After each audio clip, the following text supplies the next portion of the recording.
I call to order the March 8th, 2021 Henderson County Board of Public Education Board meeting. Would you all rise with me to say the Pledge of Allegiance? I pledge allegiance to the flag of the United States of America, to the republic which stands one nation, under God, indivisible, with liberty and justice for all. Thank you. You may be seated. First up is going to be our agenda approval. We don't have any changes today, so I will accept the motion for the agenda. I move we approve the agenda as presented. Do I have a second? Second. All those in favor say aye. Aye. Any opposed? Agenda is approved. Program highlight. We're going to have a vaccination update. Mr. Scott Rhodes and Mr. Carl Taylor and Miss Molly.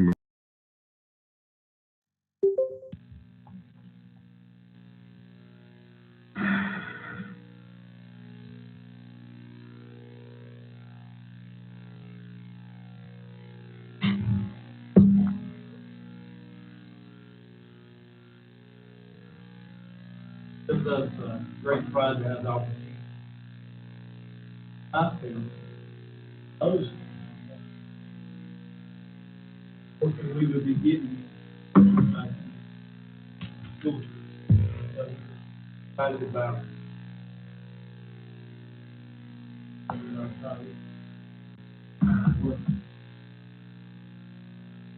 Wait for this to pull up.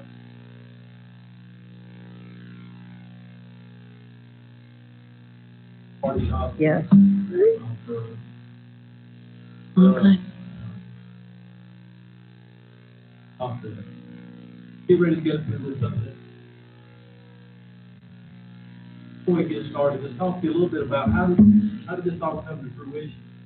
Really started having a conversation, started with over Christmas break between Dr. Bryan, Mr. Taylor, and myself on a three-way phone call and whole winter day.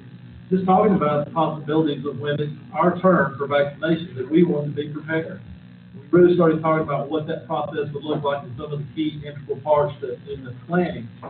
So one of the things that we recognized early on is we really need to reach out to our healthcare providers and have the conversation. RD, Blue Ridge Health, the health department, Advent Health, and just talk to them about what the vaccination effort might look like, how many people they were currently vaccinating. Taylor had already built some relationships with these folks because they were within our school. So those relationships paid off through this process. So in late January, the one thing that we recognized was very important was for us to be able to collect information from our employees to find out exactly who wanted the vaccine. Paying attention and listening to different entities and giving percentages of their employees, whatever jobs they were talking about. We recognized we really needed to find out who within our organization wanted to receive. So we sent out the Google form and got that information back. It was really helpful because in late January was our first piece of business. Health department reached out to us and said, at that point in time, anyone over 65 that works in the school system, vaccine, but also our EC staff, they also fell under that healthcare label. Providers, so we were able to get a number of our folks vaccinated. Then that's when the really good news came in on February 10th. We were announced that our eligibility groups have changed, and the vaccine now educators starting February 24th would be eligible. Those frontline essential workers, those who work in the education sector, teachers and support staff, as well as child care workers, starting February 24th, we were. For that, I'm going to let Alan talk to you a little bit about the communication. Good afternoon. Following February 10th from the governor, we quickly started some proactive communication. At that time, obviously, the question was when vaccine is, although we did not have any specific, and that we would shortly afterwards, we still had a lot of top of mind questions being asked, and also wanted to make about the vaccine itself. So so that staff could make the best and most important part.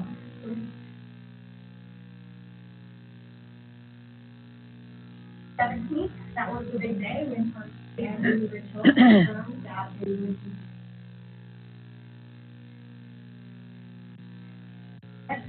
So, on that day, this party and not only just align, but also that of the health care. One of the things that our staff wants to be healthy. We also were very proud and wanted to share the high percentage of the staff who respond to vaccines. And it was also important that we supported the health care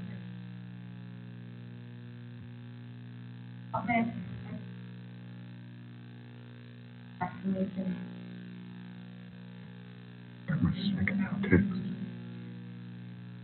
So on the 17th, we sent a quick advisory out to staff to tell them to expect some information coming from the HHS. We heard from partners that some of the emails that we required for them to be eligible actually was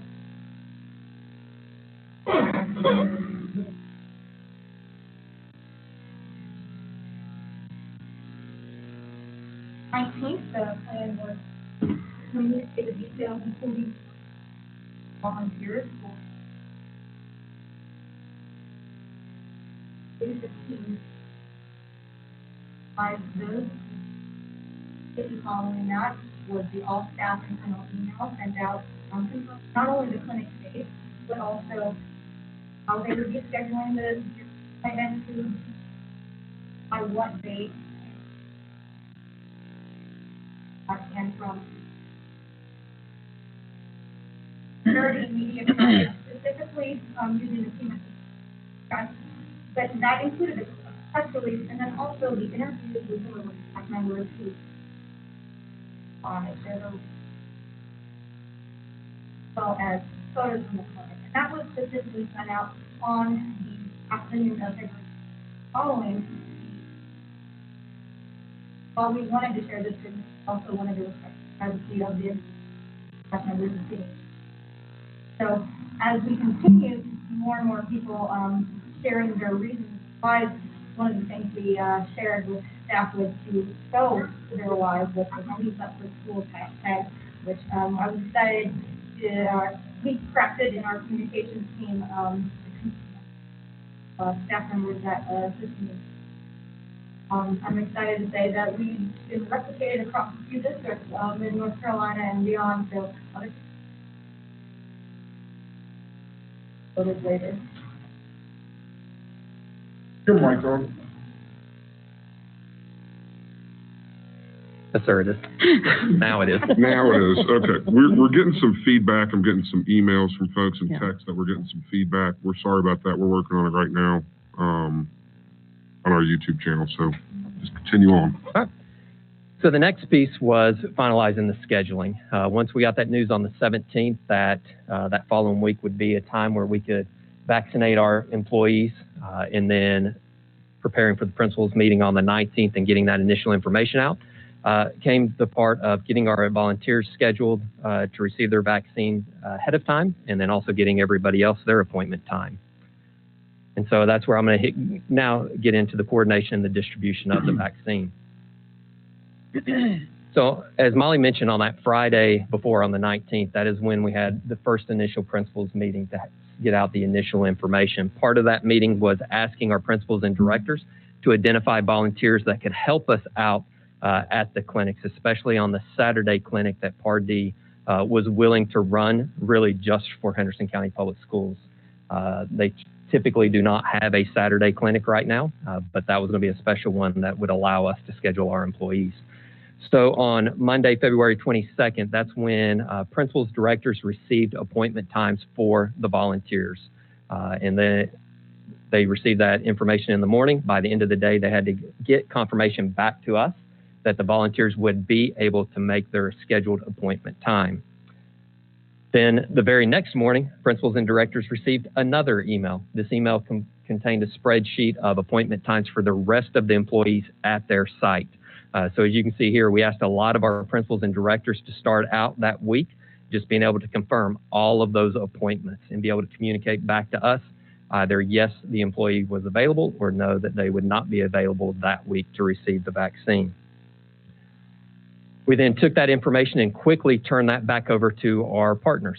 So the first one was PAR-D. In terms of our volunteers, once those appointments were confirmed on Monday, PAR-D then scheduled those 31 volunteers to receive the vaccine on Wednesday at their Blue Ridge Community College clinic. Then once we confirmed on Tuesday the other remaining appointments, that information started out by going to Blue Ridge Health first. Blue Ridge Health then took 271 of our employees and scheduled them to receive the vaccine at a clinic they opened up that evening at Apple Valley Middle School. Again, that clinic was intended just for our employees. Then Friday, PAR-D scheduled 194 of our employees to receive the vaccine back at the Blue Ridge Community College site. And then Saturday is where we wrapped up that week with scheduling 480 additional employees to receive the vaccine. So as we look at this in numbers across the timeline, Mr. Rhodes mentioned that early on, we were able to get our employees that were 65 and older vaccinated, as well as some of our EC staff. And so prior to that February 24th eligibility date, we had 209 of those employees scheduled to receive the vaccine, and that is through our partnership with the health department, again with Blue Ridge Health and PAR-D. Then that week of February 24th through the 27th, that's where we had 976 of our employees scheduled to receive the vaccine through those PAR-D and Blue Ridge Health clinics. And then since then, again, just to show what a great partnership we have with Blue Ridge Health and PAR-D, early last week, representatives from both of those groups reached out to me to say, we know everybody wasn't available last week to receive the vaccine. How can we continue to work with you to schedule those individuals to get in here to receive the vaccine? So through Friday of last week, we had scheduled an additional 78 of our employees, and there's still some more that are filling out the form that they have not received it yet. So we will continue to work with both of those groups to schedule those employees. So in all, we're looking at right now at over 1,200 of our employees have been scheduled to receive the vaccine through the work of last week. Mr. Rhodes mentioned early on about the pre-planning part in that Google form that was sent out to our employees to determine their interest in receiving the vaccine. From that form, we're right around 70% of our employees expressing an interest in receiving the vaccine. And again, those are the employees that we've worked with up until this point to continue getting scheduled or having already scheduled them. So I'll turn it back over to Mr. Rhodes.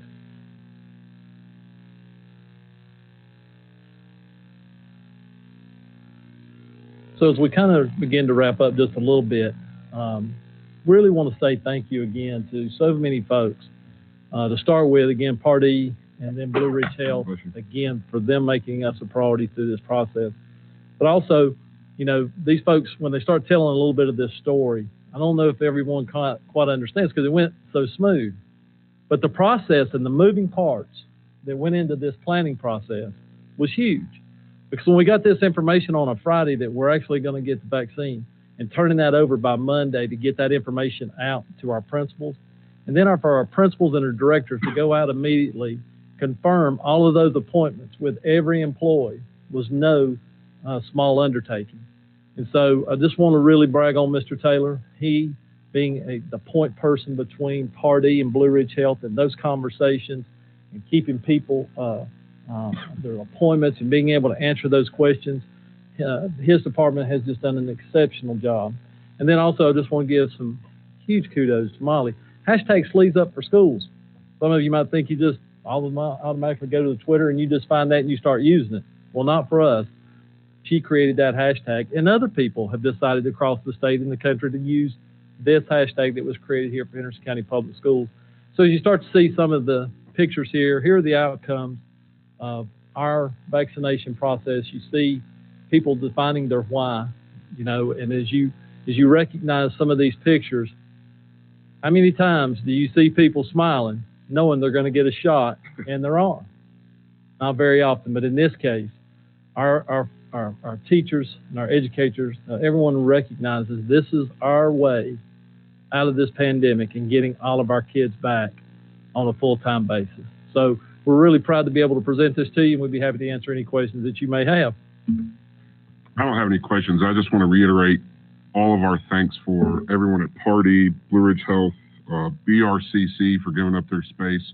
The volunteers I saw when I was able to go on Friday to get my shot. You know, we had Army reservists there that were helping sign people in and give shots, and school volunteers and other volunteers. And it was such a smooth and seamless kind of process to get through it. Everybody was genuinely excited to be there, like you said, to get a shot, which I'm not sure that's ever occurred. So thank you to all of our partners. We look forward to getting those second shots here in the next 2 weeks or so, and hopefully getting life back to normal. Amen.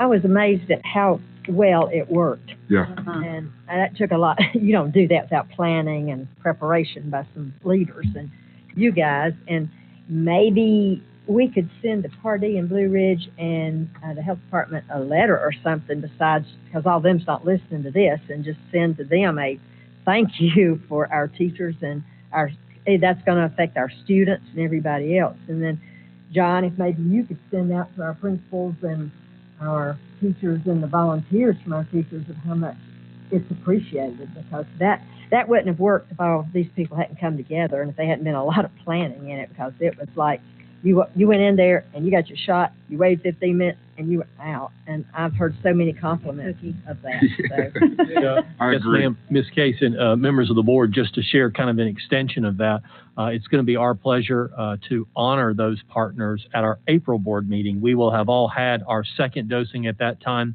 and we'd like to do some formal recognitions of those partners that we've spoken about, because, again, it would not have happened without them. And so we'd like to invite them to come to the board meeting in April and for us to recognize them very publicly in that way. Awesome. Maybe we could get some of the newspapers out here too and let them do an article on it, or maybe Molly could get with her buddies and do an article, because, you know, a lot of our community people are not listening to this live streaming. So I would like for them to know how great our school system turned out with that too. Well, and I think it's important for people to know that, you know, we had about 20,000 older residents that were, I was trying to figure out how to put that nicely, that were on the list for the health department. And because Pardee and Blue Ridge Health gave up their vaccines, none of our educators were stepping in front of the population who is considered more at risk. The health department's still handling and doing all that, but we were able to get these elsewhere and get our people covered. So it's amazing that they did that. Yeah, I mean, the organization by Mr. Taylor, I have to Yeah. tell you, that just blew me away how quickly you guys got this together. Every single teacher was saying, I cannot believe how organized this is. They came in, and I know Dr. Bryant and I talked about it on Saturday. I mean, they came in and, you know, people were happy, but they were a little trepidatious, and they left looking like they won the lottery. Yeah. So, you know, when we can make our teachers feel valued like that, you guys have done an amazing job. So thank you. Kudos. Absolutely. Thank you guys very much. Appreciate it. All right, next up is going to be board chair observations. I've got a couple today. My first observation is going to go really to talk about the Hendersonville High School boys basketball team. I was able to be at that game on Saturday for the state championship, and they were 17-0 going into that game against Farmville Central, who had won the last 3 state championships, and I think 4 out of the last 6. They looked like it. But our boys did not ever give up. They played hard to the final whistle, even though they were vastly undersized and weren't quite as athletic as the other team as a whole, but they have nothing to hang their heads about. It was a awesome display of sportsmanship, and they played great. So kudos to them and their coach, Marvin Featherstone. Next is Miss Jeannie Dalton in Daltonville, first grade teacher out at Dennyville Elementary. She's an amazing teacher. Been with us for a long time. She won the 2020 North Carolina School Hero Education Lottery. as a hero for being a school teacher. She was one of 10 that was chosen out of 3.3 million votes and over 4,900 nominations. That is awesome, and hats off to her. And she won $10,000 and $10,000 for her school.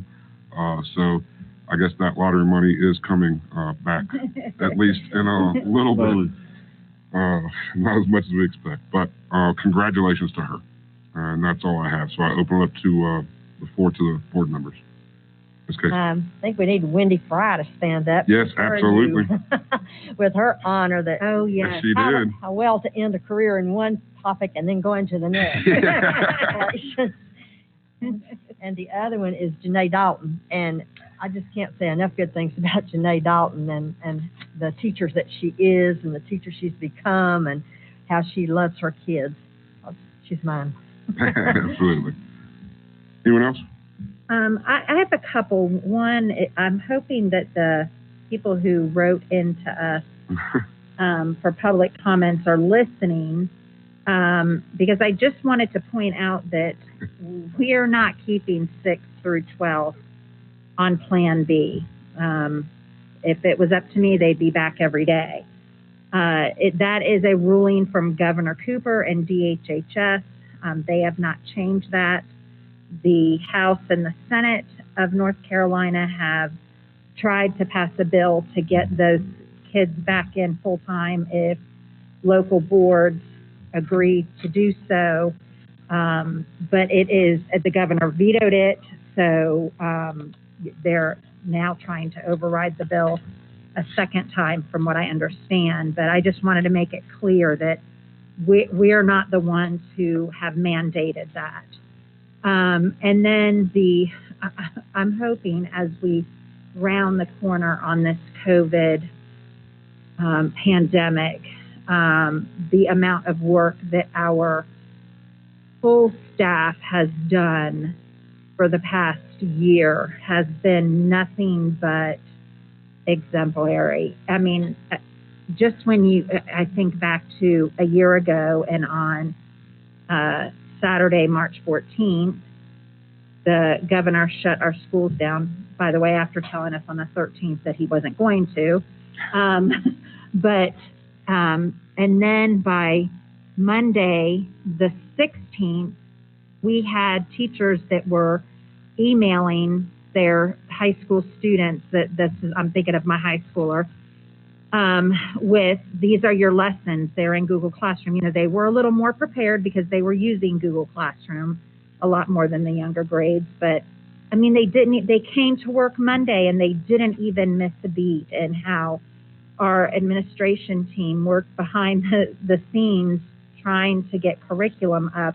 But I mean, everybody in a couple of days, they were just operating like it was normal, that they'd stayed at home and did their work from home. And our child care team who took care of all the kids, and how we delivered, through our cafeteria staff, how we delivered school meals. And I mean, we fed kids like around the clock, never stopping over summer. And, our teachers who have, had to work 3 times harder than they normally do, delivering virtual instruction along with in-person learning. And I mean, it's been a year of incredibleness, if that's a word. And I'm so proud of our staff and what they've done, and the way our leadership team has led through this, that I just could not thank everyone that's in our staff. And hopefully now that we have the vaccine in March 20th, everybody else should get their second round of it, and it'll be a whole lot safer for everybody to be in. Hopefully we can open up normal if the people in Raleigh say so. Deal. Anyone else? Yeah, I'd like to thank the superintendent and his staff for arranging for school visits for us. Mm-hmm. Upon visiting Dana Elementary School, there's an all there. The students and teachers are so excited to be back in school. I asked several students at Dana Elementary if they were glad to be back, and they said, smiled, and yes, we are. We're so glad. And you can see it in the teachers. Their enthusiasm is outstanding. So thank you, Superintendent. All right. Thank you.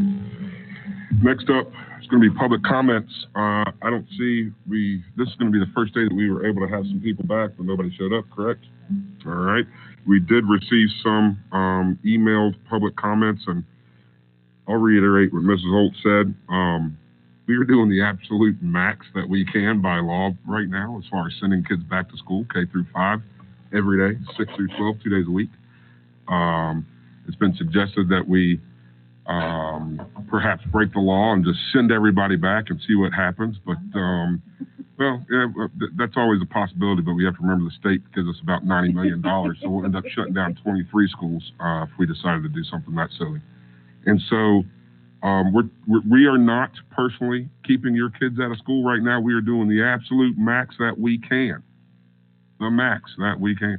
And when we are able to send everyone back, we will then look at that as a board and make that decision going forward. But please come to the meetings if you'd like to have your public comments read in front of everyone.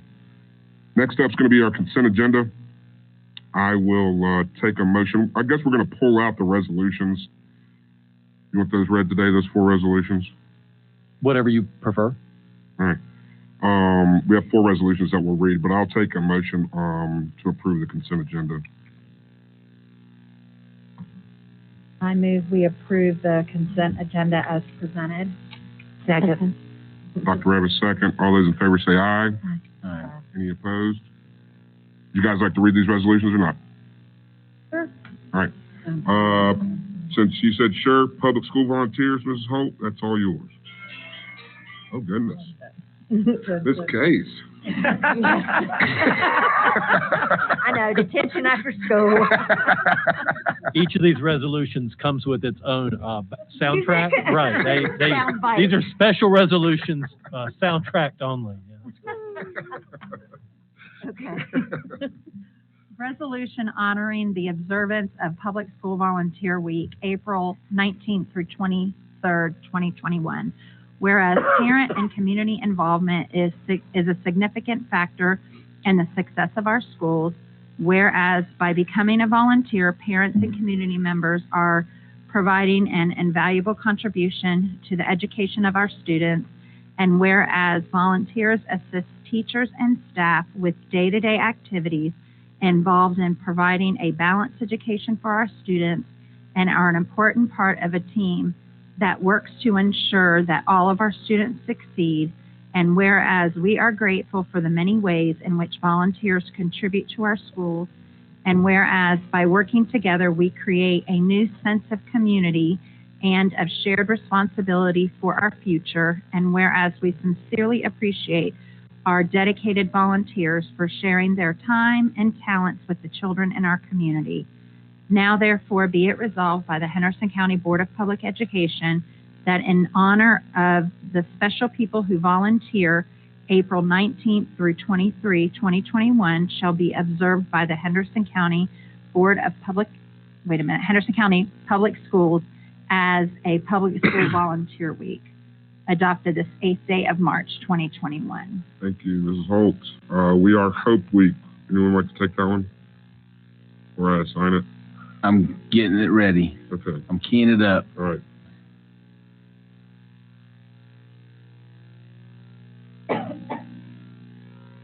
Henderson County Public Schools resolution honoring the observance of We Are Hope Week in Henderson County Public Schools middle and high schools from March 22nd through 26th, 2021. Whereas substance and alcohol abuse negatively affects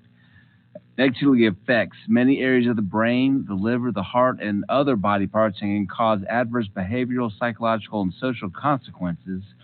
And whereas there were 67,367 drug overdose deaths in the United States in 2018, with opioids involved in 46,802, or 69.5% of these.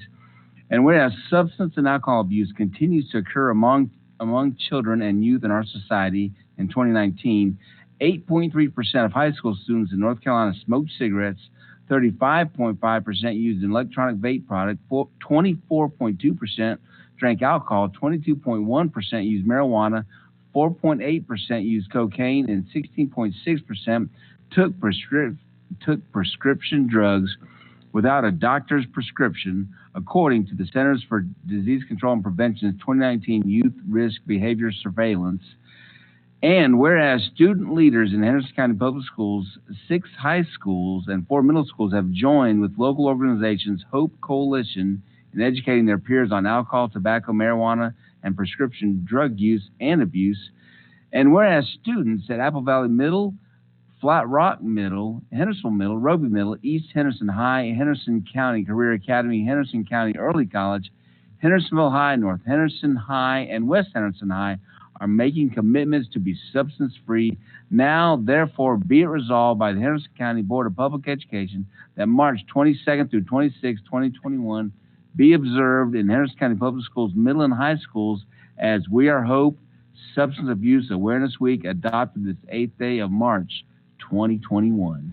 Thank you, sir. Those are some crazy statistics there. I'll take the next one since I have a beautifully talented wife that is a social worker. So I'll read this one. Here we go. This is a resolution honoring the observance of National Social Work Month, March 2021. Whereas the social work profession is dedicated to enhancing well-being and helping meet the basic needs of all people, especially those who are vulnerable, oppressed, and living in poverty. And whereas social workers are the largest group of providers of mental health services in the United States and are active in government, the military, schools, universities, social service agencies, communities, corporations, and health and mental health care settings across North Carolina. And whereas for decades, social workers have advocated rights for people of all races, genders, ethnicities, cultures, abilities, socioeconomic backgrounds, religions, sexualities, and other identities. And whereas social workers in our schools elevate and empower students and families, giving them the tools to solve problems, cope with personal roadblocks, and achieve both personally and academically. And whereas social workers are present in our schools, helping students, staff, and families overcome the effects of developmental and more recent trauma such as loss and grief. And whereas social workers serve as valuable student and family advocates, connecting them with school and community resources to satisfy their academic, physical, socio-emotional, and economic needs. And whereas school social workers are instrumental in leading the valuable network of professionals who support student mental health, including school psychologists, nurses, counselors, and other specialists and administrators.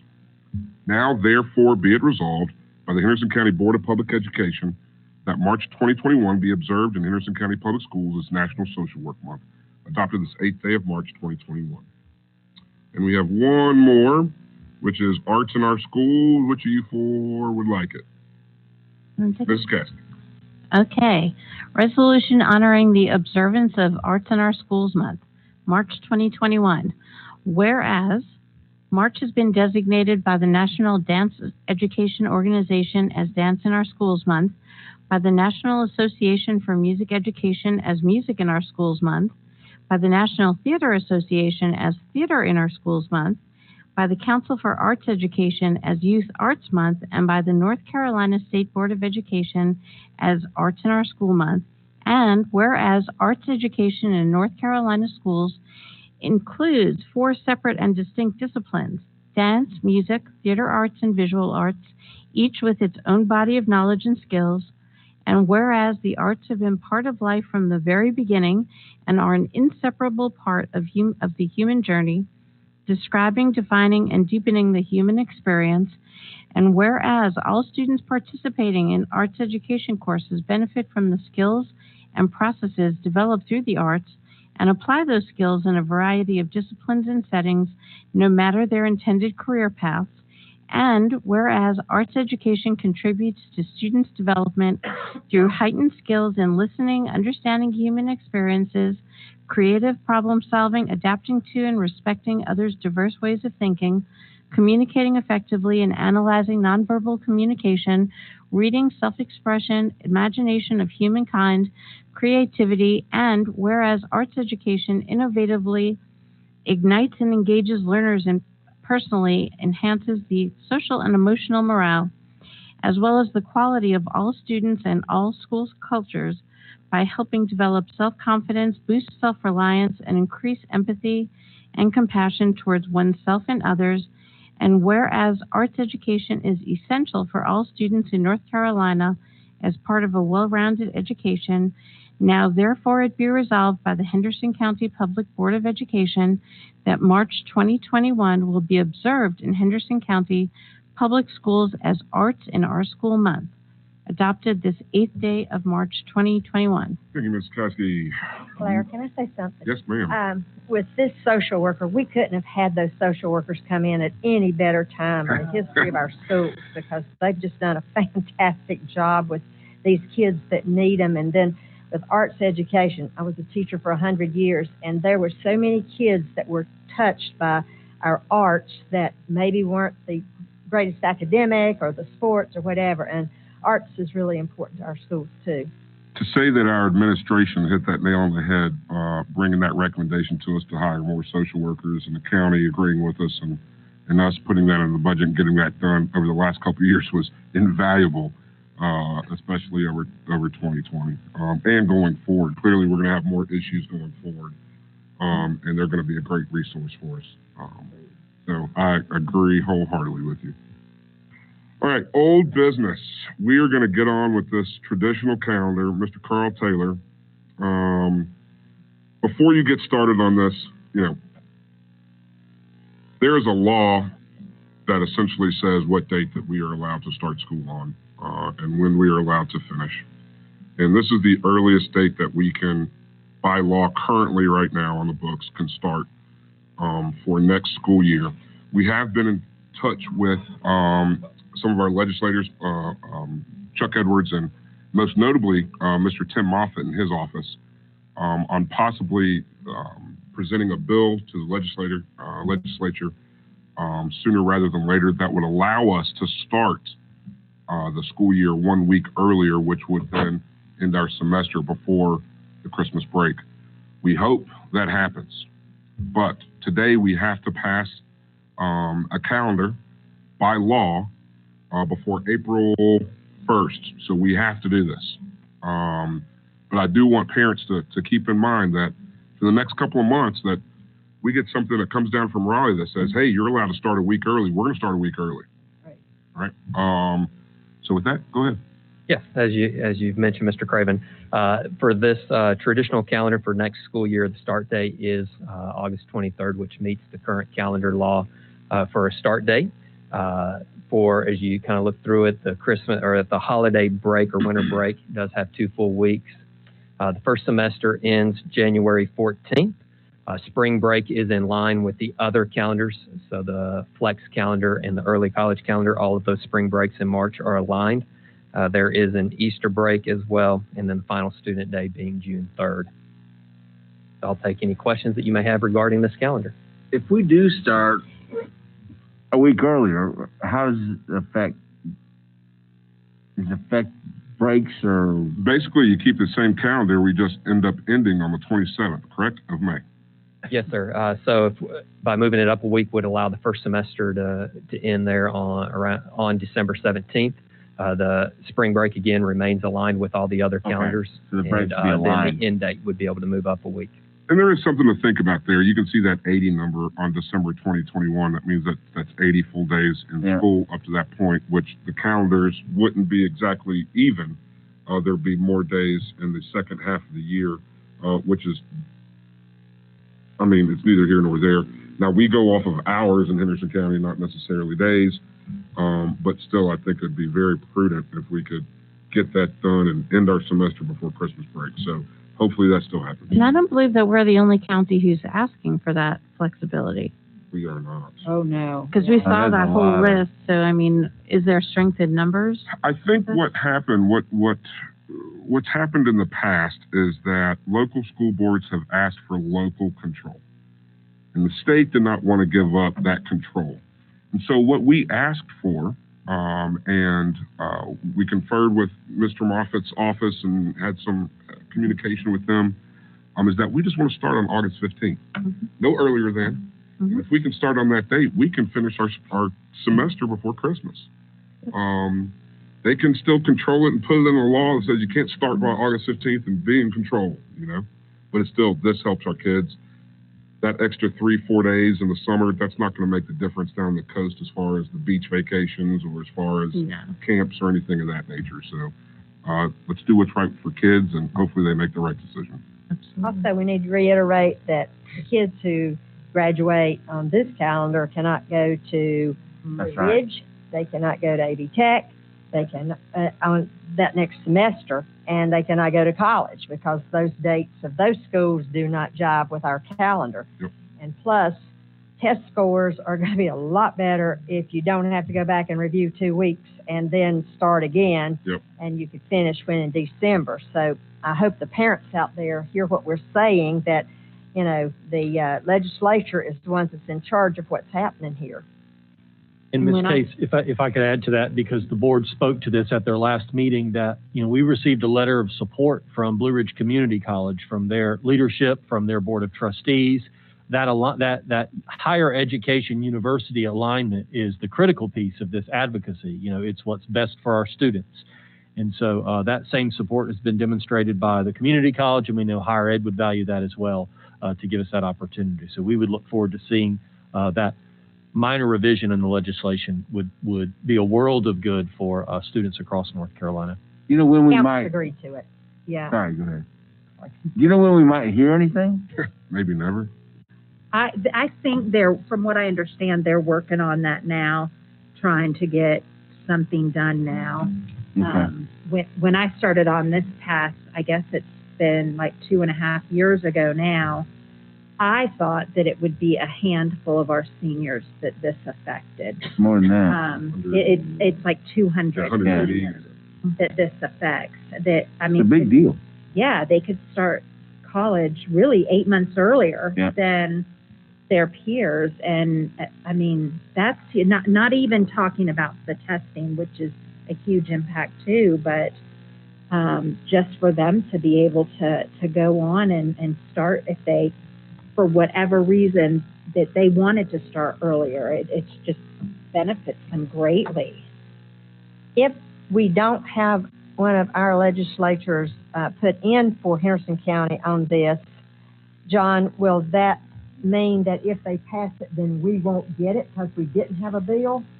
So what I think most school systems are hoping for is a change to the legislation that affects all school systems. To Mr. Craven's point, and I think Mr. Egolf's question, there are a number of bills that are locally submitted at this point with regard to the flexibility. So our hope would be that we didn't be included on one or the other. That if it is not a statewide legislative change, that we would have local support, and that flexibility would be granted to school systems like Henderson County. But I think because this has been an issue for since the law went into effect, there's been conversations around advocacy. So we'd love to see it change for the entire state. It'd be great to have it at the state level, but Mr. Moffitt's office reached out to us on a local bill for Henderson County exclusively to start on the 15th. And whatever way it needs to occur, I'm okay with. Got to be submitted. It has not been submitted. You are correct. I have not seen that it's been submitted as of yet. So I'll keep pushing here. So reluctantly, I will accept a motion to approve this calendar. I move that the Henderson County Board of Public Education approve the 2021-22 traditional calendar for second reading. Do I have a second? Second. All those in favor say aye. Aye. Any opposed? Approved. Thank you, sir. So should we reiterate one more time for parents that are For the listening? people in the back. Yeah, that we are that if the General Assembly approves for us to start like the 15th, we will move the calendar to do that. So if you're planning vacations this summer, I would stay away from the week before we're starting so we don't make you mad. But if you are planning vacations, you know, during spring break of the upcoming year, again, that's all I was asking, they still would line up even with the change. Yep. So that you can still make the plans the week before August 15th is the only week that, Yeah, and we would get out earlier too, like graduation would be a Yeah. week earlier, that's right. right? That's correct. And part of that alignment, Mr. Egolf, as we've shared, is part of our calendar committee work is if you're making plans 5 years into the future, Right. when we talk about spring break, it is forever and ever until this board decides otherwise, going to be planned as the third week in March. So you would have that because that allows us to have that alignment with the community college, with a local partner and otherwise. And that was a product of the conversations since Easter always floats. And this is gonna be the first year, Yeah. coming up that's happened. Correct. Yes, sir. All right, moving on, reassignment tuition, Mr. Carl Taylor. Yes, this afternoon I'm presenting to you our out-of-county tuition for students that are on reassignment from outside of Henderson County, proposing that this tuition rate increase by $150 from $2,000 to $2,150. This is based on our Henderson County's local current expense per student. Any questions? Our expenses go up, we have to pass that on. If there are none, I'll take a motion. I'll make the motion. I move the Henderson County Board of Public Education approves the increase of out-of-county tuition to $21.50 for the 21-22 school year. Do I have a second? Second. You can pick one, Kathy. Pick. All those in favor say aye. Uh-huh. Aye. Any opposed? Thanks, sir. Now the fun stuff. All right, Mr. Bernie. Social, we're gonna do the audit. Mr. Anderson. Thank you for being here today, sir. I'm just really getting my steps in until Terry can come down. Yeah, so. that's perfect. I'm Terry just does a sitting great over there job and with this. introducing him, but most of you have met Mr. Anderson before, partner of the firm that does our audits, and we're very happy with the services that they provide. They're super helpful for us, but I'm going to let him talk about all the fun stuff for you. Absolutely. Thank you, sir. Come on down. How are you today? Thank you, Mr. Socia.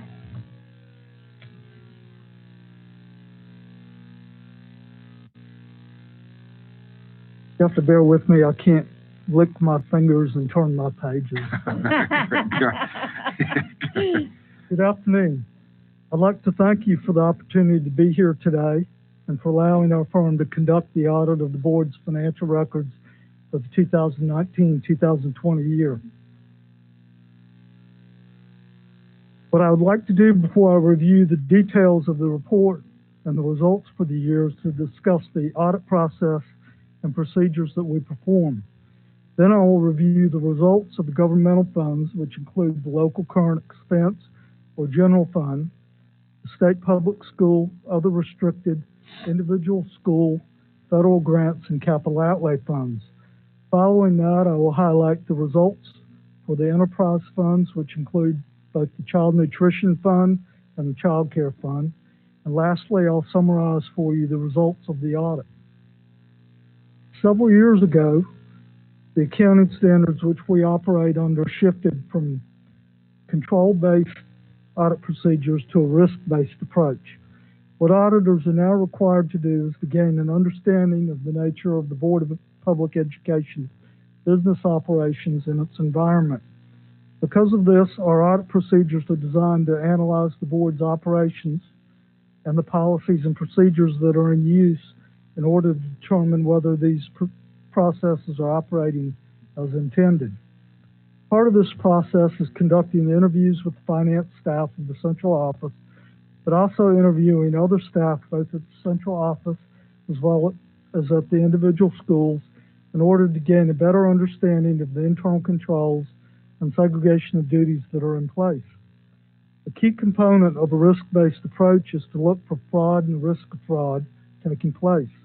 Part of these processes are the fraud risk questionnaires that we issue to selected staff as well as to the board members.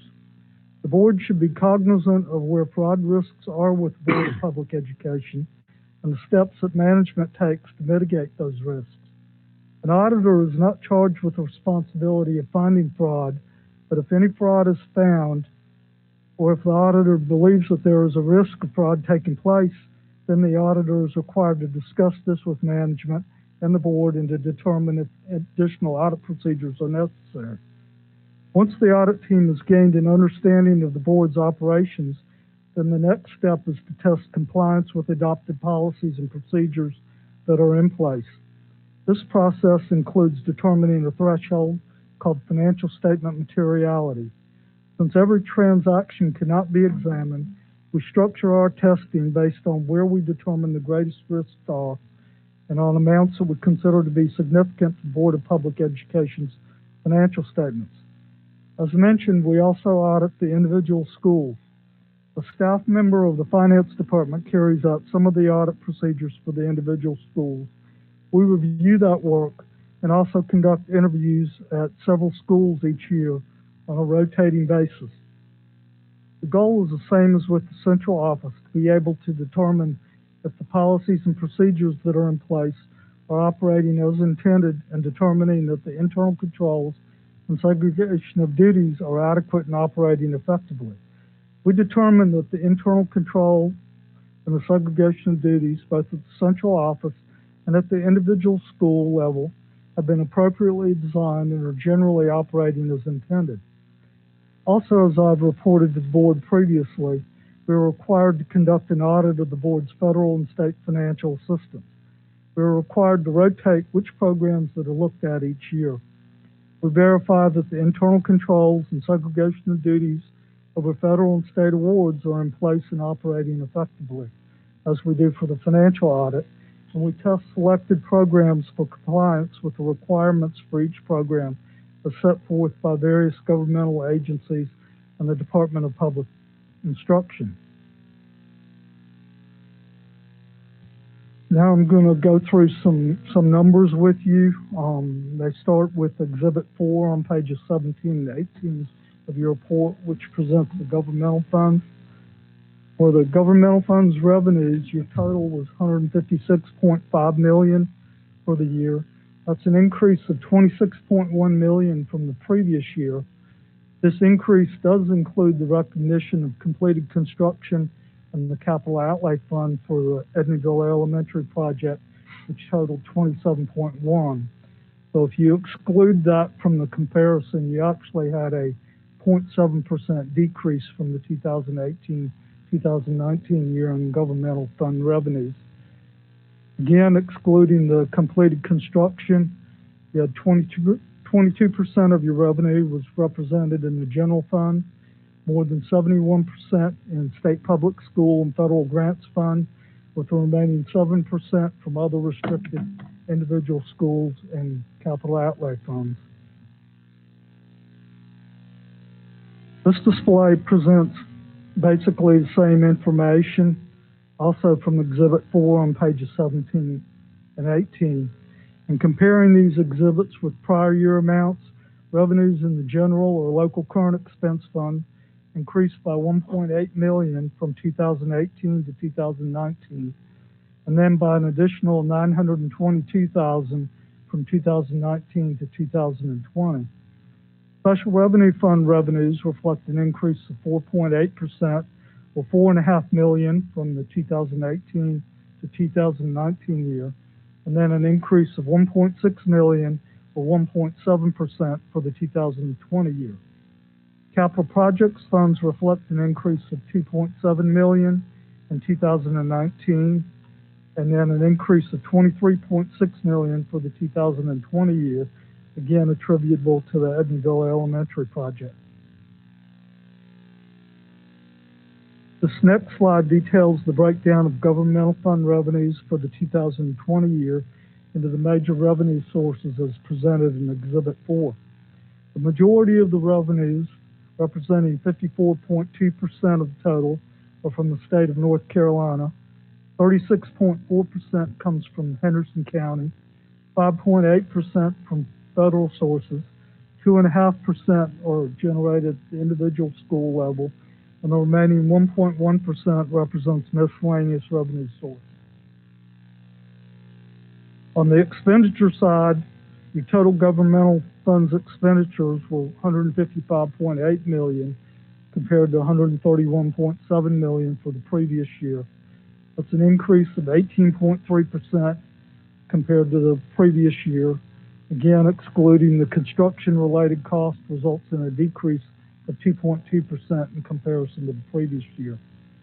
Of those total governmental funds expenditures, 66% are represented in instructional services, 13% in system-wide support, and 18% in capital outlay. This display presents an expenditure comparison for the current most recent year on the previous 2 years. General fund expenditures increased by $2.9 million from 2018 to 2019, and then were $215,000 less in 2020 than the prior year. This decrease, along with the increase in revenue, resulted in a $475,000 surplus in your local current expense fund, leading to an increase in fund balance for the year. Special revenue and capital projects expenditures have increased in each of the 3 years presented. This next slide provides a breakdown of the governmental fund expenditures by functional type, as presented also in Exhibit 4. As noted earlier, instructional services make up 66% of total governmental fund spending. 13% is in system-wide support, 18% in capital outlay, and the remaining 3% in ancillary services, non-program charges, and debt. This is a presentation related to Exhibit 5 on pages 20 and 21, as well as schedules for the other restricted fund and federal grants funds found on pages 68 through 70 of your report. This presents the general fund, state public school fund, other restricted and federal grants fund expenditures budgeted versus actual by the major functional categories. In all the functional areas, actual spending for the year was less than budgeted amounts. Management and board continue to maintain good fiscal control in managing the budget for all of these funds. Now, referring to general fund balance, which is Exhibit 3 on pages 15 and 16. The total fund balance in the general fund at the end of the 2019-2020 year stood at $2.9 million. As I mentioned, this is an increase of $475,000 compared to fund balance at June 30, 2019. It's a combined increase of $1.1 million in fund balance over the last 5 fiscal years. $2.5 million of this $2.9 million is unrestricted and unassigned, which represents an increase of almost $170,000 in comparison to the 2019 amount. Your unrestricted and unassigned fund balance is 8.8% of general fund expenditures for the year, which is an increase of 0.7% compared to the 2019 amount of 8.1%. The unrestricted and unassigned amount continuing to increase is a reflection of sound fiscal management by management and the board. This slide presents the allocation of general fund balance for each of the last 3 fiscal years, comparing the restricted and assigned fund balance to the unrestricted and unassigned. As can be seen here, the amount of unrestricted and unassigned balance stood at $2.8 million in the 2018 year, and that decreased down to $2.3 million in 2019, and then increased back up to $2.5 million in 2020. The restricted and assigned amounts are principally driven by amounts restricted by state statute and appropriations for the subsequent year's budget. Enterprise funds are business type activities with the intention of being financed in whole or in part by fees charged. These include your school food service fund and the child care fund. School food service fund had an unrestricted reserve of $2.57 million at June 30, 2020, a decrease of almost $153,000 compared to the prior year. The child care fund has an unrestricted reserve of $297,000 at June 30, 2020, a decrease of almost $25,000 in comparison to the previous year. The audit results was an unmodified audit opinion. That means that, in my firm's opinion, that the financial statements presented for the Board of Public Education are a fair presentation of the board's financial standing at June 30, 2020, and for the year ended, basically a clean audit opinion.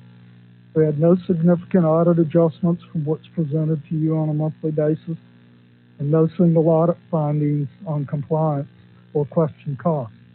As mentioned earlier, based on our analysis and audit procedures, we determined that the internal controls and segregation of financial duties have been designed effectively and appear to be operating as intended. In our recommendations to the board, we did highlight an area where we believe some improvement can be made in operating efficiency related to the reconciliation of certain accounts from the school food service fund. On behalf of my firm, I'd like to thank you for the opportunity to provide our services to the board. I'd like to express my thanks to management and staff, particularly Dr. Bryant, Mr. Sosha, and the administrative and finance staff for their expertise and cooperation. I'd be happy to answer any questions. I've got one question. You said that your one area that we could improve upon would be the reconciliation of the food service. Could you expand on that a little bit? You said the one way that we could improve would be the reconciliation of the food service department. Right. We have, and it's been typical over the last few years, and it's typical of pretty much every school board I've ever worked with, is that there are a lot of things that don't get reconciled on the balance sheet of the school food service fund. It's just a matter of trying to reconcile those to the subsidiary reports as far as receivables, prepaids, inventory, things of that nature. Okay. So I guess Bernie's doing a good job. Yes, sir. We'll keep them a little longer. Any other questions for Mr. Anderson? How long would you say it takes you guys to do the audit? You had to put like an hour. How long? Yeah. Well, we're on site for probably 2 to 3 weeks with 3 to 4 people. Varies. Then we work on it probably 2 to 3 other staff for another couple weeks in the office.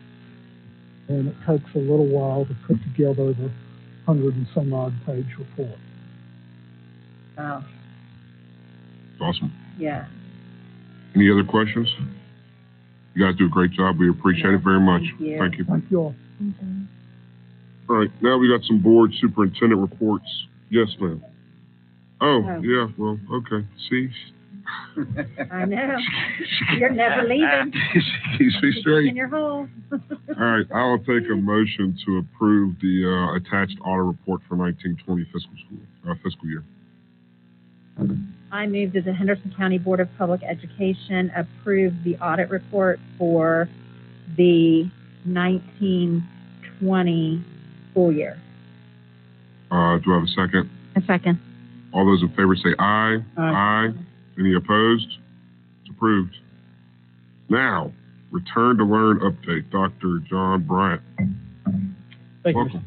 Thank you very much. Good to see everybody today. And if I could just echo our appreciation for the team from Carlin Anderson. They have been tremendous partners to the school system for years in serving and supporting the Board of Education's mission. And when they're here, they provide such support to us. And so we're equally grateful for that partnership.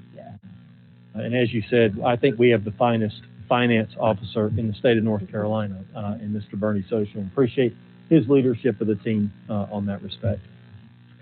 Have some information to share with you as it relates to Return to Learn, and I'm going to echo some of the things that you shared in your observations at the beginning as it relates to current operations of the school system and what is driving our decision-making and the board's options moving forward. We've started every one of these presentations since July with local health information, and we will continue to do so here. You can see this trend data. You remember early on, we were mapping just a couple of data points at one time, and what you're seeing is every Monday from the period of time that this has started over that course, and we are proud to continue to see that data continuing to stabilize and drop across our community. As of March 6th, which is the last reported data information, again, that is the one not Monday you see on this particular chart, That information is 24.5 today in our local community, that 7-day rolling average. DHS continues to publish their county alert system report, noting again, this is January 6th that you're looking at right now, talking about when we were still dealing with some peak conditions and some concerns in our community. January 21st, we saw that starting to fall just a little bit. On February the 4th, we again continued to see the status of our county in that alert system to change and to be decreased. February 22nd, again, that 14-day percent positive continuing to go down. You see it at 16%. And the most recent one, as of March the 4th, has us in the lowest tier of concern. We're in that lowest tier category, and that percent positivity rate is now below 4% in our community. And so if there are things, if there's data to celebrate, this is the kind of data that we hope to celebrate as stabilization, a healthy community, and a healthy community while our school system operates. Those are particularly powerful metrics. And you can see this is that last slide again as of March 4 as we look at the impacts in our community right now. We are continuing our communication. Again, we brag on this McGowan Gorsuch frequently, but as we talk about the ways in which we communicate, you know, we love that John Dewey quote, which is the greatest illusion in communication is that it's accomplished, right? You're never done. We want to continue. I think even Mr. Craven said at one point, he was hoping folks would complain that we communicate too often.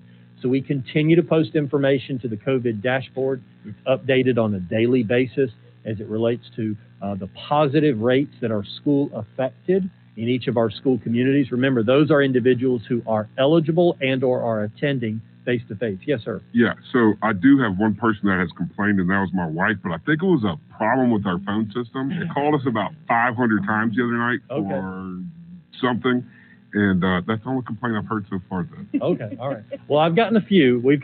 Most notably, we get people requesting to be asked off the list. They say, you know what, how do I not get called every day?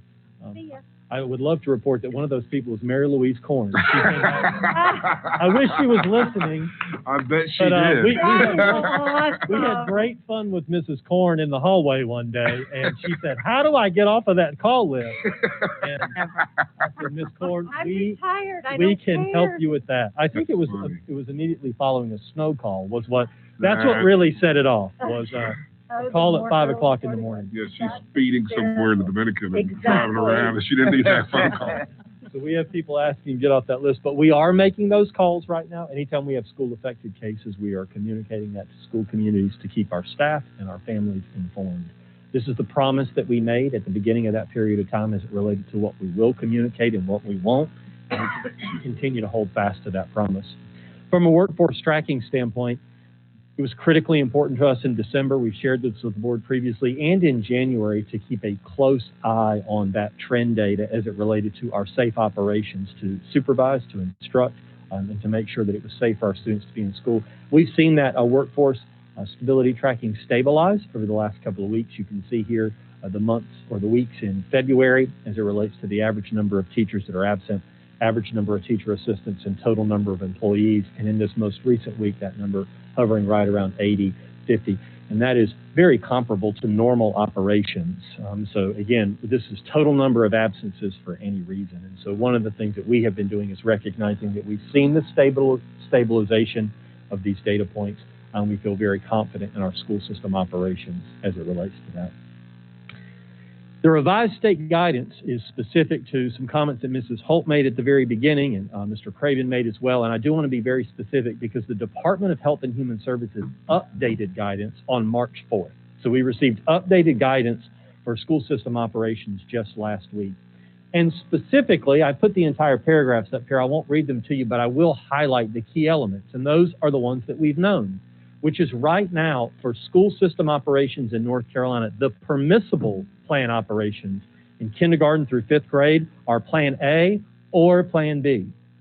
Henderson County Public Schools is operating on Plan A, 5 days a week, full school days. We are as open as we can be in elementary school. Note the second bullet, 6 through 12. The only option that's available to 6 through 12 is Plan B. It requires the social distancing element that's associated with that as it relates to capacity and expectations. And they note here the rationale behind that in the final sentence.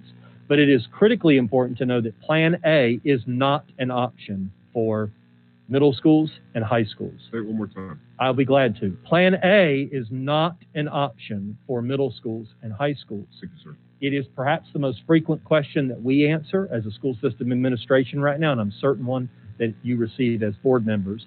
But to again state that we are as open as we can be under the current guidance from DHHS. Can I stop you for 1 second? Sure.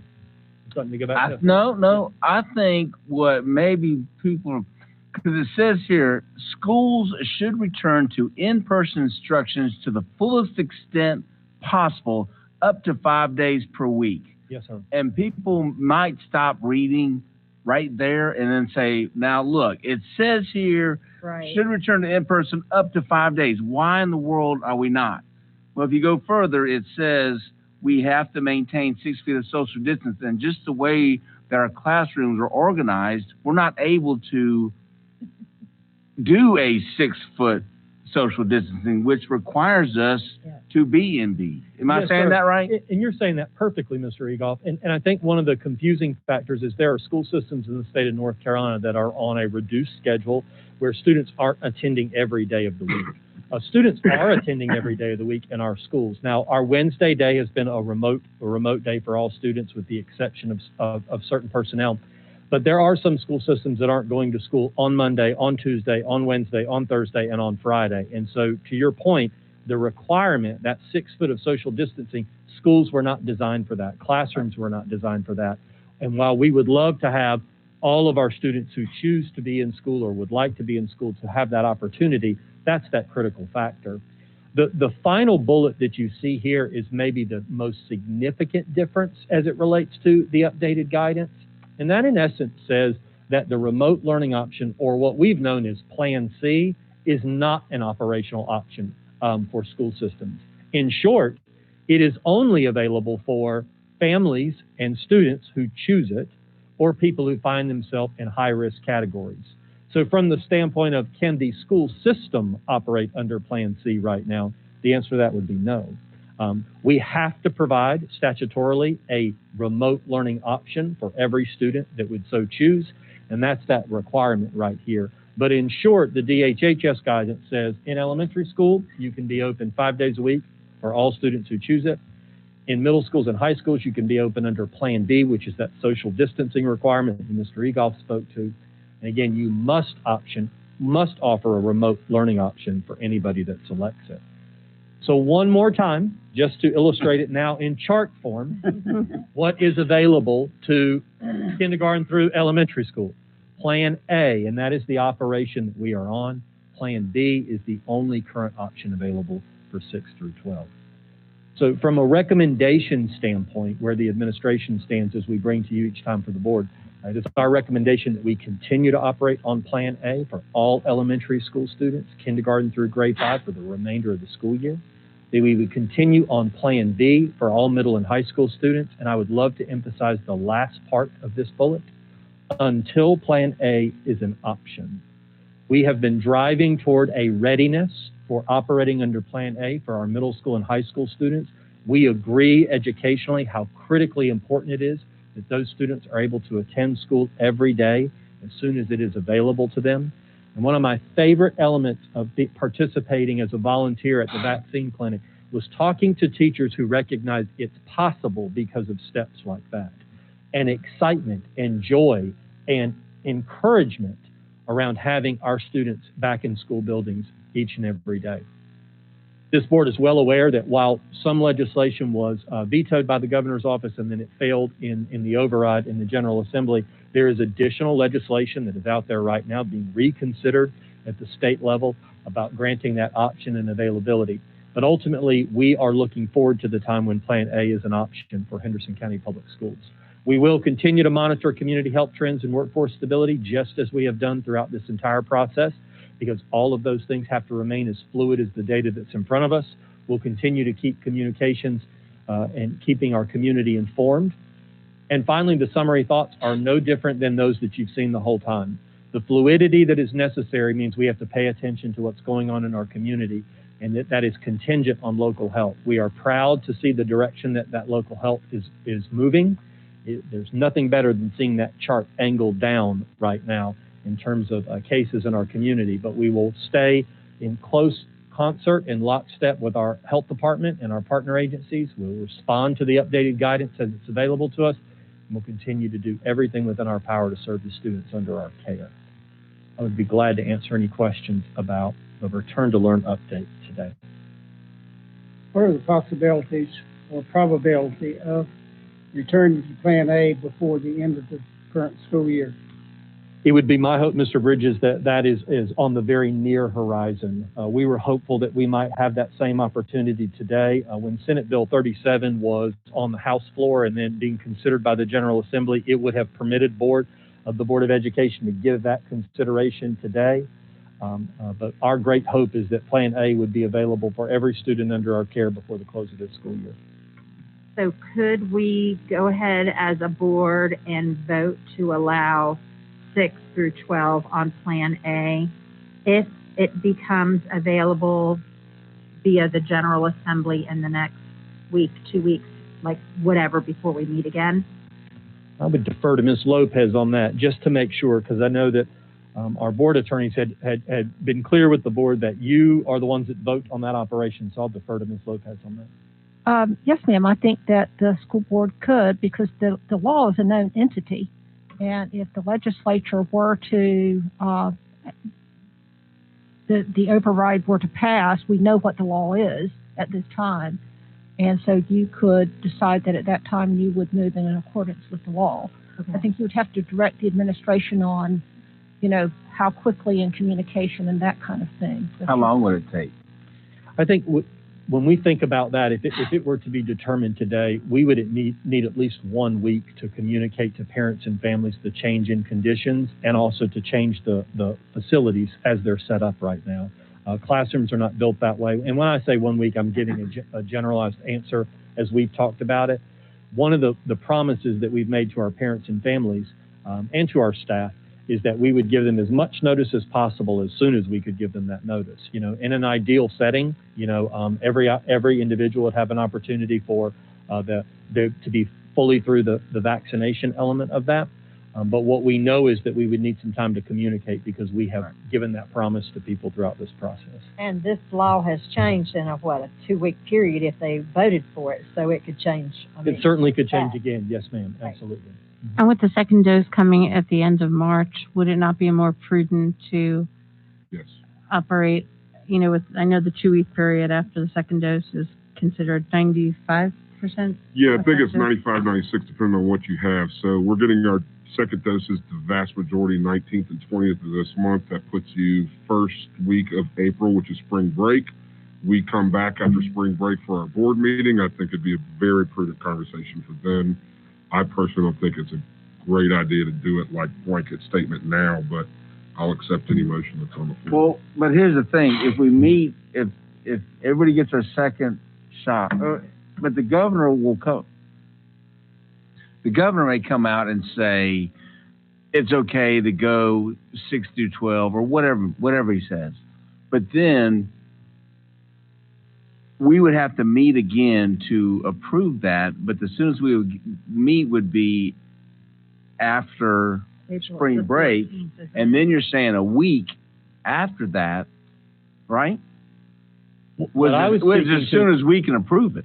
Yes, sir. What I was speaking to is at whatever point the board decided and said this option is available to us, we would feel the need to have at least a week to. Because see, what I don't want to do, but if the governor says okay, and we feel as a board it's okay after the 23rd or whatever, and then a week after that, if we say okay, you know what, after spring break is fine. I don't have to, one, have an emergency board meeting to determine that, and then two, meet after spring break and then give everybody and lose another week of preparedness. That's what I was worried about too. Yes.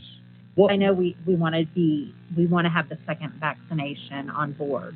Yes. Certainly. What I would add to that is, as I've shared with you before, is we are having regular conversations with our healthcare providers about what safety element is present for adults after just the first dose. There is a layer of protection for adults that we know is present just 48 hours afterwards.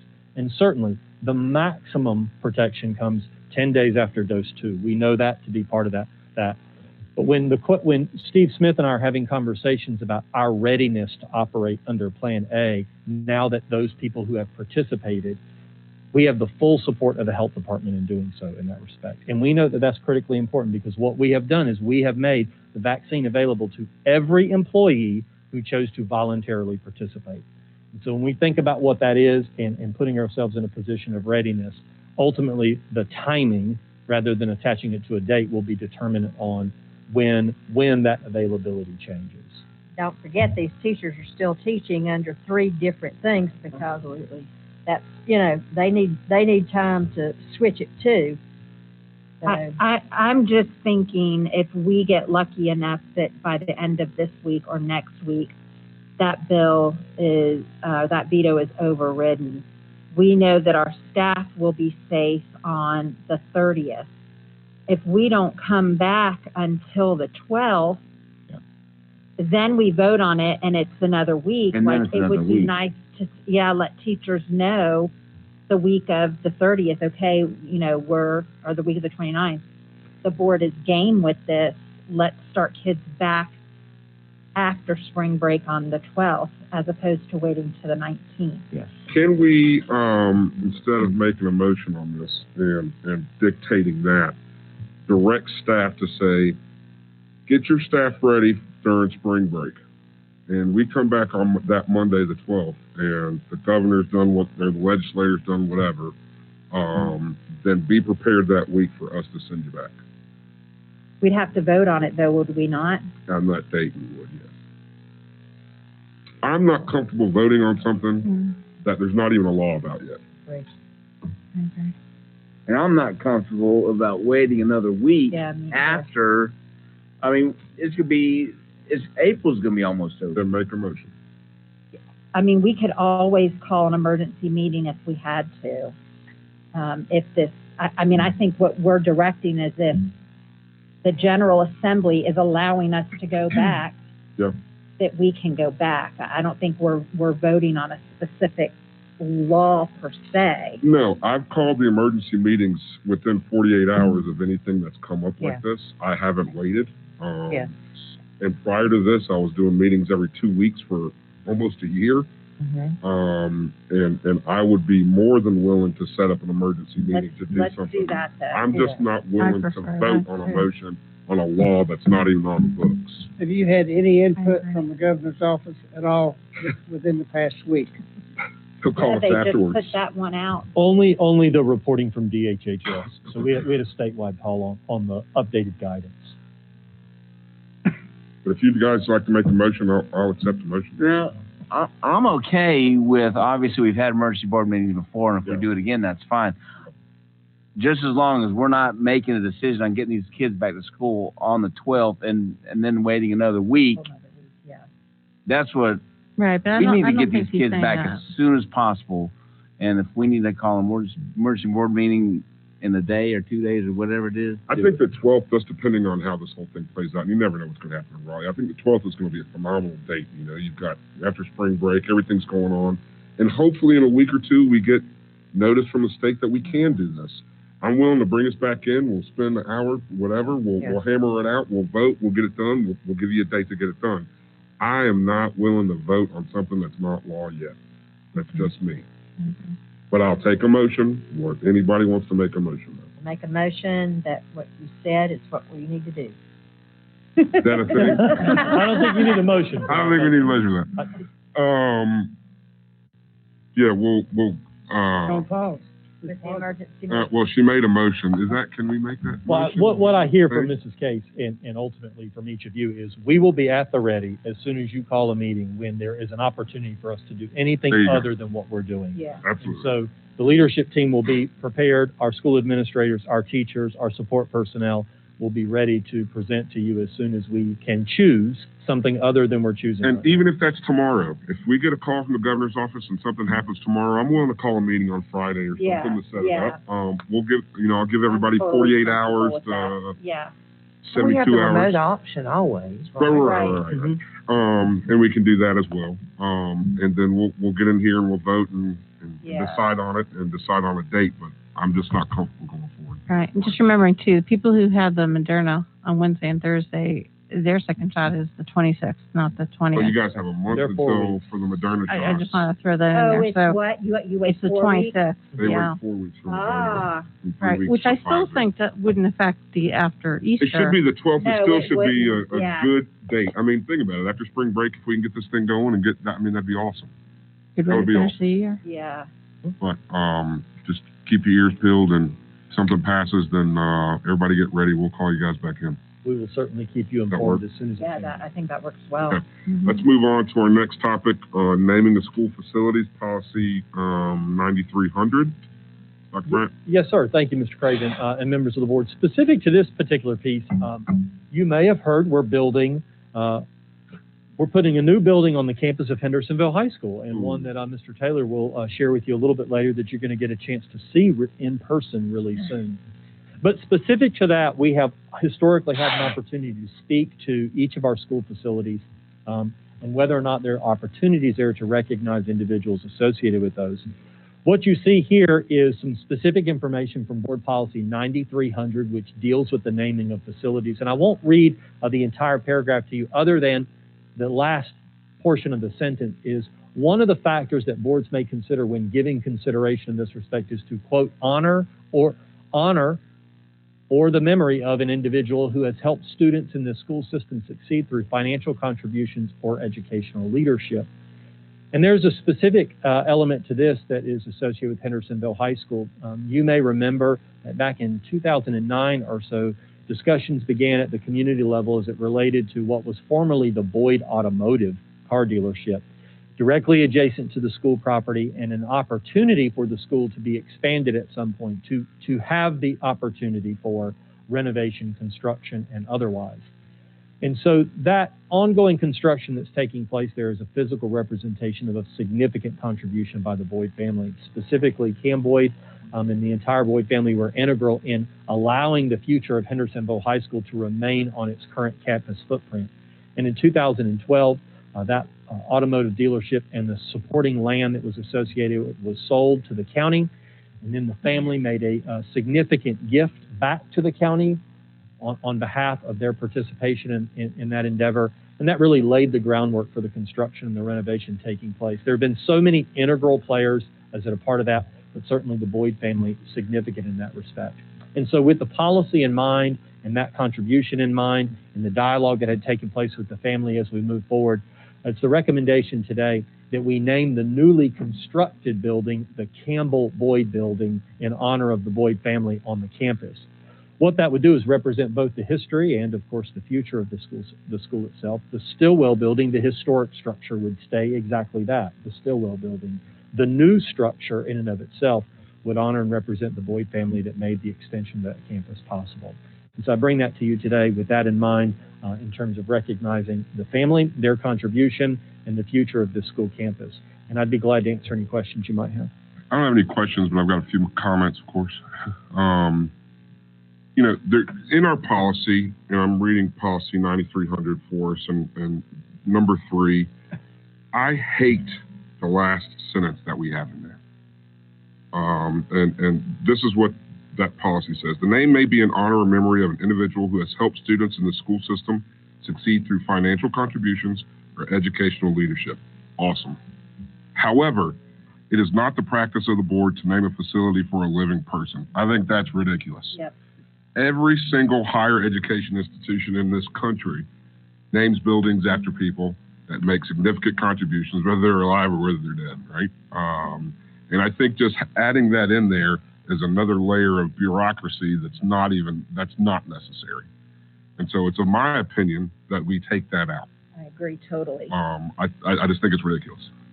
I remember when we were going through this whole thing a couple of years ago, going through all that. I'm not even sure why it's there. I know the National School Board Association, Part of the model policy. the model policy wanted it in there. I would like to make a motion. I don't know, when you make motions to pull that out, Ms. Lopez? If I wanted to pull that out of 9300? Okay, that's the first motion I'd like to make.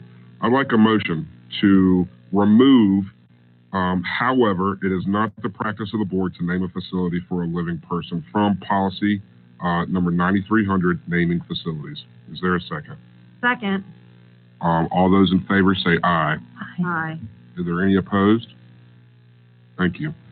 Now, moving on from here, the Boyd family, it wouldn't be possible to have Hendersonville High School without that property. There's no way. There's no way to expand. There's nowhere for us to go. His family made did the county a solid by selling it under market value to the county to begin with, and then returned a substantial gift back to that county so that we could have that for Hendersonville High School. And so I know that we have not named a school for someone, and this is not naming a school. We're not changing the name Hendersonville High School. Back up and say that. We're just naming a building, the new building for him. Most of our schools, I think we only have 2 other schools that are actually named, I think. Bruce Drive, Glen Marlow. Is that it? After an individual. After an individual. But I think this may start something for us. If you'd like to make a significant financial contribution to the school system, come on. We'll name it after We've got you. lots of buildings. And we'd love to be able to have those conversations with people. Atkinson is named after the guy who owned the property that sold it to the school system. I just wanted to make sure we didn't leave anybody That's out. right. That's right. I'm glad you remembered that. Are there any others? Did I forget anybody else? I don't think there's any others, right?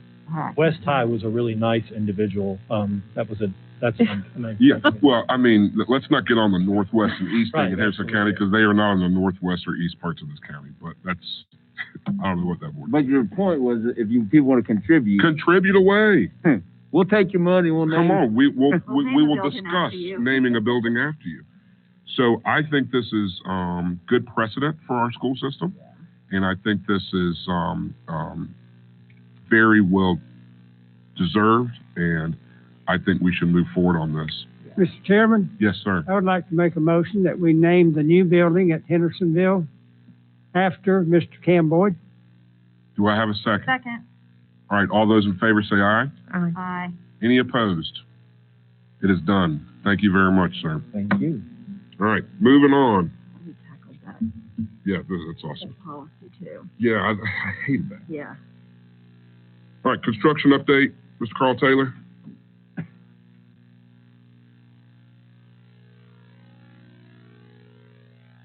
Speaking of construction, Right. I will start where we left off the last construction update, and that is what Dr. Bryant had just referenced as well, which is a date for the board to visit that campus and to see that construction. And so I'd like to share with you that we will be able to do that next Tuesday. That is March 16th. We will have a couple of tour times, one at 2:30 and one at 3:30. You're going to need 3 times. Yeah. Okay. You're going to need 3 times so we can, so it's not an official meeting. What is it, March what? Or are you planning on having an official meeting? No, sir, we'll not, but we'll look at the times as necessary. And I'll go earliest because you said 2:30 is the first one. Yes, ma'am. Yeah, I got to get kids at 2:45, so earlier the better. So if you could do a 1:30 as well? Sorry to change your plans, just Okay. right off the bat, but do a 1:30, 2:30, Just want to see how 3:30. flexible you are. I'm John extremely told us to do flexible. And so once we finalize all those plans, get the times and everything, and I will send out an email with directions of those times, as well as directions of where we will meet on that campus to start everything. And that's going to be the 16th. Yes, ma'am. Okay. All right. So now we'll look at some updated images and information regarding that project there at Hendersonville High School. First of all, this month we will be placing our first furniture order to start going into that building. And so focused on band, chorus, orchestra, drafting, wood shop, the health and PE classrooms, the locker rooms, training areas, and then the trophy case and concession stand. Here are a couple of renderings of the drafting and health and PE classrooms, of what they will look like once that furniture is in place, all the way down to, if you look on the drafting classroom, the teacher chair has a red stripe on it. That is exactly what is being ordered for those teacher chairs as well. The tile matches exactly what the tile will look like as well in those spaces. Awesome. Here is an updated photo of the auxiliary gym. Work has continued since the last construction update last month. You can see that the company has been in there to paint the auxiliary gym floors. They have finished that up, so everything is sitting there. So next week you will get an opportunity to see that space in its finished version. That's great. Below the auxiliary gym are the locker room areas, and so the tile work has been taking place over the last couple of weeks in that space. So you can see from the left to the right where that tile work on the floor has been completed. This is the coolest one. Oh, that's The pedestrian bridge connecting the new building Sky to the Bridge. Stillwell, the Sky Bridge. And so those have been set and poured with concrete, and so work continues there to finalize that connection of those two buildings. Can't wait to walk into Mr. Cottingham's classroom right there. That's going to be awesome. All right, now transitioning to a couple of other projects. And the last couple of months, everything's been focused on the Hendersonville High School project. The first one to give you an update on is the conversations with our county on the Rugby Middle School project, where we are securing the entrance into that building and into that campus. And so if you're familiar with Rugby Middle School, when you enter into that main building, you got to go upstairs and then you're in the building. You haven't even made it into the office. You're already in the main hallway there of that building. And so the work is going to require moving the office to the front area of the building to where you then have a secure entrance into the office area. So this next slide can show you the demo plan as well as what the new floor plan looks like. On the demo plan, the office area you can see is where almost like center left. And so that's how far you got to go from those main entrance doors before you ever make it to the office. The new floor plan will move the office into the lower right part there in the new floor plan. Once an individual enters in from those stairs, then they have to be buzzed into the foyer of the office area. So that's that first secure point. Once they're in there with the office front, the front area of the office, they have to be buzzed in again to go from that area into the main hallway. Behind the main office area, there you have your principal office, your APs, as well as your data manager offices. And then that is going into the space that once was the art classroom. The art classroom now will kind of flip and go into where that office area used to be, as well as new counselor offices as well. And then another project that's been taking place the last couple of months, you probably noticed on your board visits, is the water fountains being updated with bottle filler stations. That not only serves a purpose now during this time of COVID, but also will serve a purpose beyond a COVID time, to where students are able to bring water bottles every day to school, fill those up, and stay hydrated as they navigate their school day. Each of our elementary schools now has a minimum of 3 of those water bottle filler stations. Our middle and high schools have 4. I was at Upward Elementary School Friday visiting Mr. Joyce, and he was sharing just how excited his kids are every time they get to fill that up. Watch the counter go up, and all of the environmental savings that they are, the environmental impact that they're having by using the water bottle filler stations. Yeah, sticking your face on a regular water fountain's probably going to be kind of out now. This very well may take Yeah. And those are filtered and everything. The water's, great in those water bottle filling stations. Yes, it's a nice addition. I know it's welcomed by our schools and our students. All right. So at this time, I will take any questions that you may have. If there are none, thanks, sir. Thank you. Equity update, Dr. Wendy Fry. Welcome. Afternoon.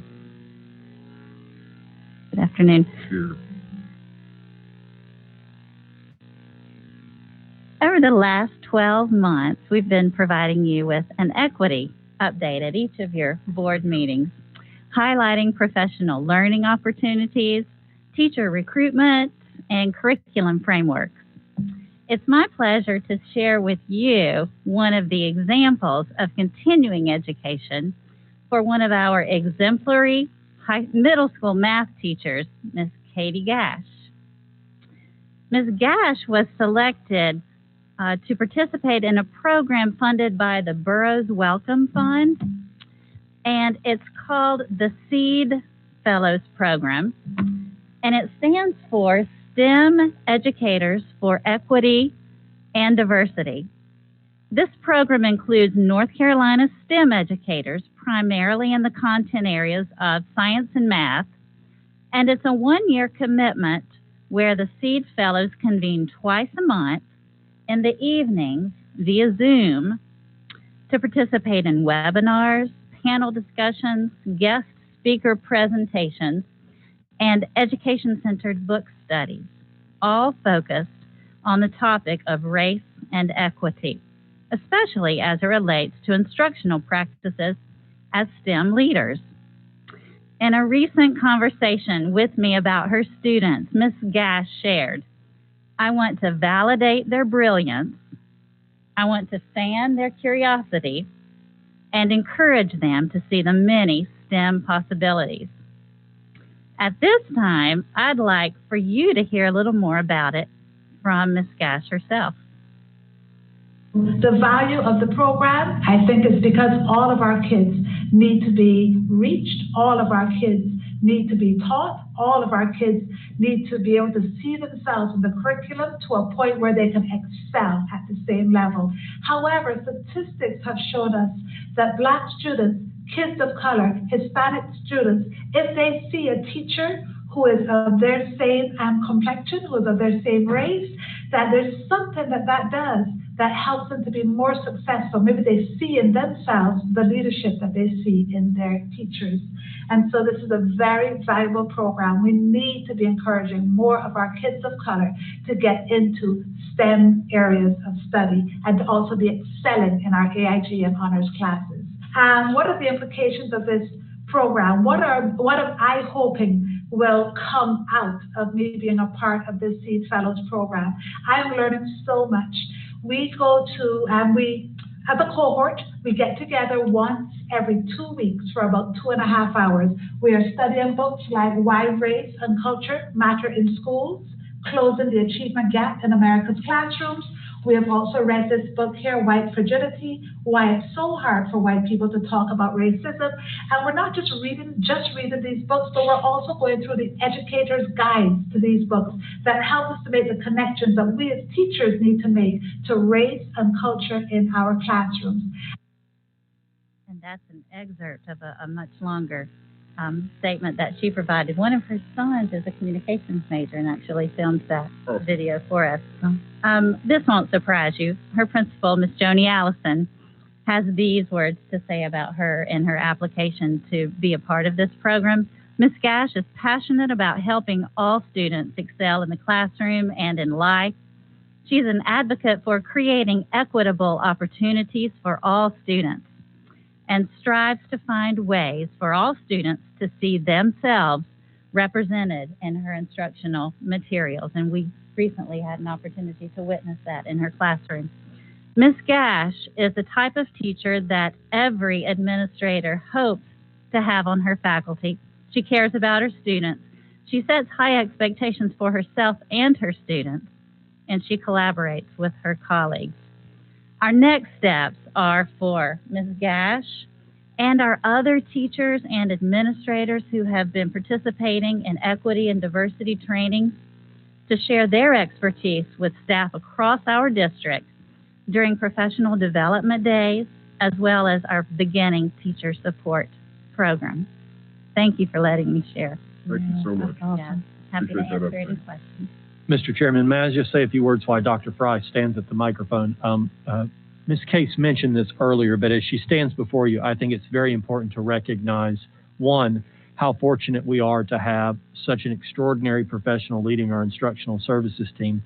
Dr. Fry was recently recognized as the North Carolina Career and Technical Education Administrator of the Year for the entire state of North Carolina, and I feel like that's deserving of recognition while she's standing. Thank you for the opportunity. Thank you so much.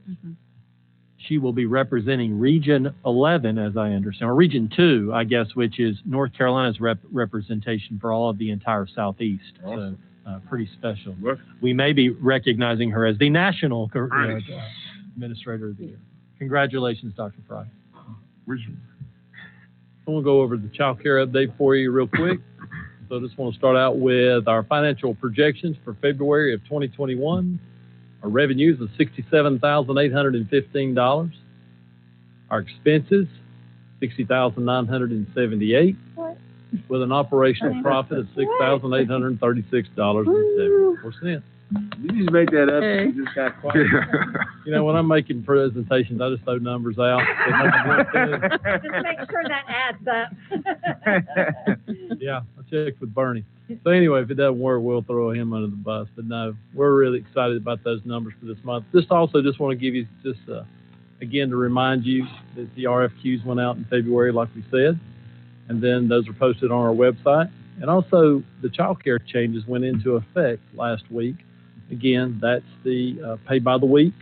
That is a change. And just so you know, one of the things that we've seen as a benefit is getting our 4th and 5th graders back in full time, like we had discussed with you back early in December. We were hoping we would reap the benefits of those students coming back full time. And so as we continue to monitor, we're monitoring this on a weekly basis. And I just want to brag on our child care folks, Sonia Hall, Stephanie Jones. They've just been great, and appreciate Stephanie Eddy and those folks and everything that they're doing. And I'll be happy to answer any questions that you may have.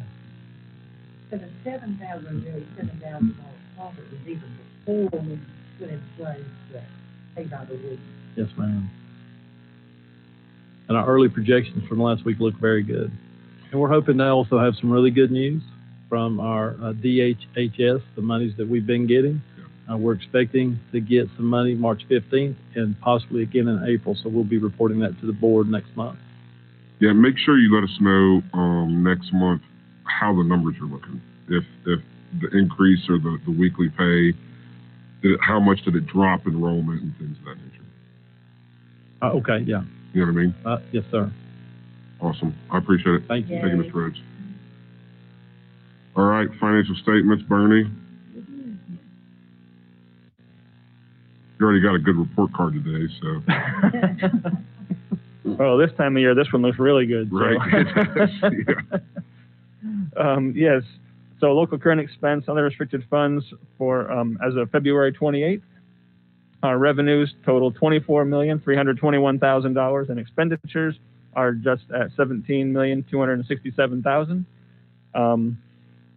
That is a trend that we have because we get we have 2 more months of the revenue coming from the county, and then that'll be done. So then we'll start to go the other direction. But right now it looks really good, and it actually is good. You know, we're actually down about 5% on our expenditures from this point in our budget last year. So that is looking good, as to your point from last month, that we should be on the good side again this year. And there's quite a few dollars, you know, with this new COVID bill that's coming out. Now, they hamstring us to how we can use those funds, of course. Summer school, improving COVID response, PPE, that whole deal. But what it does help is our local current expense over time. And like you saw today, we've increased the amount that we have, $2.9 million in fund balance, and hopefully we can end up on the black side instead of a red side at the end of this year, which it's looking like we're going to. Yes, sir. Yep. So that's really awesome, especially in a crazy time, you know, like the last year. So yeah, we are going to maximize every opportunity to use those COVID dollars. I've heard we are going to get money for summer school, and then I heard no, we were going to have to pay for summer school. Do you know which way it's going to be? We will be getting dollars. There's money coming from the federal government in the COVID bill for local schools. Then I saw one that said that was not going to be used except for this, and this, and this. That's why I was asking. Yeah, the latest piece of revenue that will be coming does have a lot of things earmarked into it, but summer school is going to be eligible, especially in the ESSER II dollars. Because they're going to mandate it as well. Yeah. It's mandated that we have to, not yet, right? Has that law come down yet? We have to do it? It has not. But it's coming. So they're going to mandate we are all that we prepared. have to offer 6 weeks of care or summer school for kids, and then feed them, get them buses, run the whole shebang, pay teachers or retire teachers or whatever that is. So I sure hope they're paying for it. Yeah, ESSER $2. Yeah. Are we predicting that that's going to be enough for like transportation and everything? Yes, ma'am. We're hoping. It's I think the close to first thing $10 you have to figure out is how many million kids are in we ESSER going to $2, have. Right. How many kids are going to come, and so that's Well, what we're going parents to work have had them for a whole year. I bet we're going to have a lot. on. Probably. My biggest concern is getting qualified teachers. That's going to be a big deal. That's going to be the Yeah, issue. money's not So going to be our issue with the summer school. It's going to be getting teachers because, like you say, They're they've had a tough year. And we might have to make some decisions here if we do have a little bit of overage. Maybe we can give a little bump to encourage that Oh, definitely. to help get more qualified teachers in. So that's something I'm looking forward to seeing how this whole thing transpires, and we can work out the money to try to get as many quality educators as we can. Will it be in every school? We don't know. Depends on how many kids, once again, you know. If you only have 20 kids at Hendersonville Elementary, probably not. You might send them to Bruce Drysdale. But Dr. Bryan and his team will work that out and bring that to us hopefully in the next month or 2 months at the very latest, I'd imagine. Yeah, last I heard that was sitting in the Senate, but Yeah, the latest federal money will have funding that will feed into the summer 12 school, billion so bucks. there's no reason they won't fund or pass it. I think they signed the House. It's back in the House. The House signs tomorrow on the president's desk tomorrow night, and then hopefully money starts flowing. So we'll see. Dr. Fry and her team have put a tremendous amount of energy into what we've been calling fifth quarter planning. We talk about the first, second, third, fourth quarter, but we are already preparing, and as Dr. Revis, I think, very wisely noted, it's going to be about the staff that we can support. But all of those plans we will share with you as we firm those up, because they will be to some degree dictated by what the state expectations are, but we feel like we have a clear picture of what we're prepping for, and we'll be ready to share that in future board meetings. Awesome. Do you know the timing? Like, are we thinking closer to the end of the year, or has that been worked out yet, just so that parents can start to think if they're able to do it?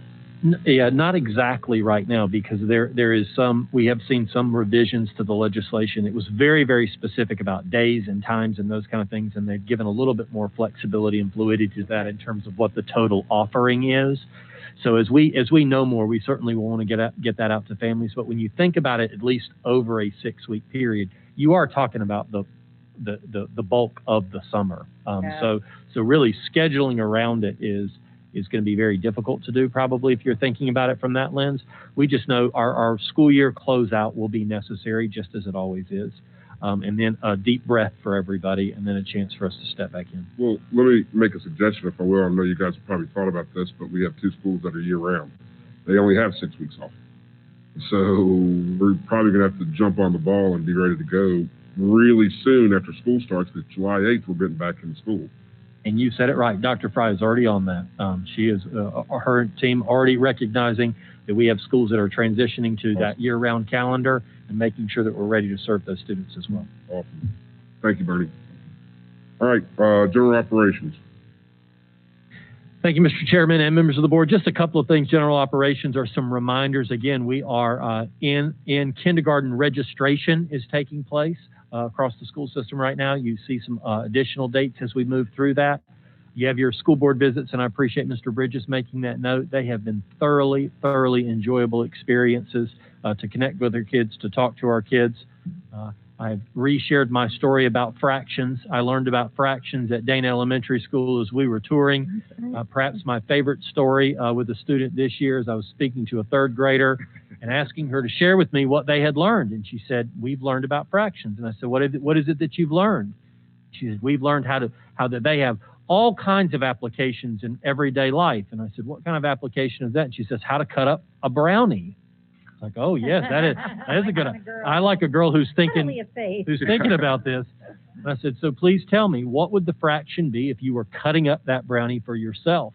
And she took a moment and thought, and she looked back at me without missing a beat and said, "1 whole." And I said, for all the math people in the room, this This is among our sharpest third graders, so kudos to Danielle and that, but they've been great opportunities. And then just sharing with the board that we have referenced several times our upcoming budget process, and that will be taking place in the month of April. We'll have a couple of workshops together as we talk about what our priorities are as a board and as a school system moving forward, and then, of course, sharing that with the county commissioners for final approval in May. But other than that, we look forward to seeing everybody very, very soon on a tour at Hendersonville High School. It'll be very exciting. Appreciate Mr. Taylor and the Henderson County team getting that work coordinated. Mr. Craven, that's all I have, sir. You want to add your last part there? It has pleasure. been my, Well, I certainly will echo the words of my mentor that it is beyond an honor to serve in this school system because there is no better place to work, to live, and to educate children than Henderson County Public Schools. And it's an honor to do it here. Agreed. I will take a motion to adjourn. I mean, if we adjourn. Like, no. Second.